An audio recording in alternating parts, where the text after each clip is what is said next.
Dans cette vidéo, nous allons voir ensemble comment déterminer les portées utiles d'une poutre continue.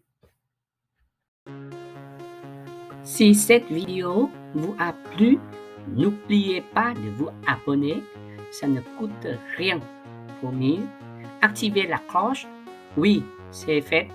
Ding, pour ne rien rater et dis-moi en commentaire que vous aimez voir dans la prochaine vidéo. Je suis prêt à résoudre tous votre problème, bien sûr. Pour commencer, quel est le rôle des portées utiles? Premier, déterminer la véritable longueur de la poutre soumise à la pression. Deuxième, tracer le diagramme des efforts internes dépendant de la portée utile. Troisième, déterminer les armatures conformément au Eurocode. Quatrième, ralentir et optimiser la sécurité du dimensionnement de l'ouvrage. Pour déterminer les portées utiles, nous allons suivre 4 étapes principales. Étape 1, appliquer la formule NF est égal à NN plus A1 plus A2 avec NF, c'est la portée utile, NN, distance libre entre les nœuds d'appui, A1 et A2, valeurs correspondant à chaque extrémité de la portée. Étape 2, déterminer la distance libre. Il s'agit de la distance libre entre les nœuds d'appui. Étape 3, déterminer AI à chaque extrémité. Détermine les valeurs AI pour chaque travée à partir des valeurs indiquées dans la figure 5.4. La formule correspondante dépend du type d'appui en fonction des paramètres T, largeur d'appui, et H, c'est la hauteur de la poutre.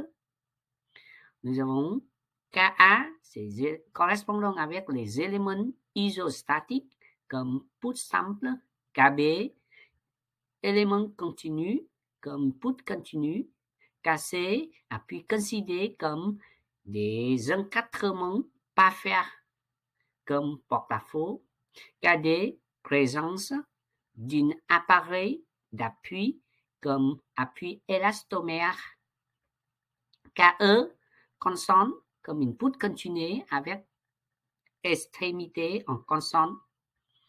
Étape 4, remplacer dans la formule grâce à ces valeurs. Nous pouvons tracer les diagrammes des efforts internes.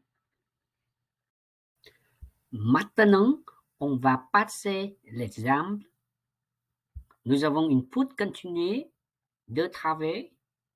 Pouvez-vous justifier les portées utiles?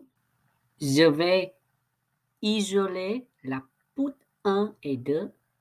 Nous allons suivre 4 étapes pour travers P1, P2.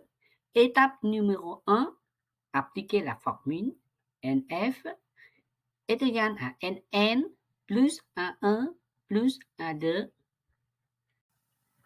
Étape 2, déterminer la distance libre. Dans notre cas, nous avons NN est égal à 5,42 mètres.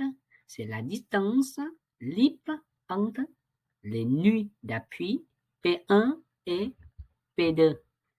Étape numéro 3, déterminer AI à chaque extrémité. À partir des valeurs indiquées dans la figure 5,4, la formule correspondant dans le cas B, élément continu, et du coup, nous avons AI est égal à valeur minimale entre deux valeurs T divisé par 2 et H divisé par 2 avec T, c'est l'épaisseur des appuis et H, c'est la hauteur de la poutre. Dans notre cas, nous avons un E est égal à minimum entre deux valeurs 0,25 divisé par 2 et 0,90 divisé par 2 est égal à 0,25 divisé par 2 avec 0,25, c'est l'épaisseur d'appui P1. 0,90, c'est la hauteur de la poutre. Et A2 est égal à minimum entre deux valeurs 0,25 divisé par 2 et 0,90 divisé par 2 est égal à 0,25 divisé par 2 avec 0,25, c'est l'épaisseur de la puis P2 et 0,90, c'est la hauteur de la poutre. On va remplacer dans la formule.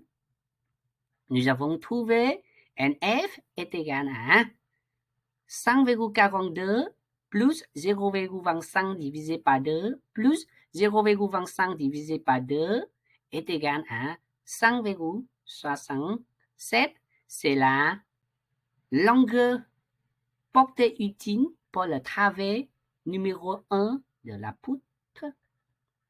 On va faire la même procédure pour la travers P2 et VON. Nous avons NN égale à 100,03. AE est égal à minimum entre deux valeurs 0,25 divisé par 2 et 0,90 divisé par 2 est égal à 0,25 divisé par 2 avec 0,25, c'est l'épaisseur de l'appui P2 et 0,90, c'est la hauteur de la poutre. A2 est égal à minimum entre deux valeurs 0,20 divisé par 2 et 0,90 divisé par 2 est égal à 0,20 divisé par 2. Avec 0,20, c'est l'épaisseur de la VON. Et 0,90, c'est la hauteur de la poutre. On va remplacer dans la formule. Nous avons trouvé NF, la portée utile est égale à 100,255 ou 100,26 mètres.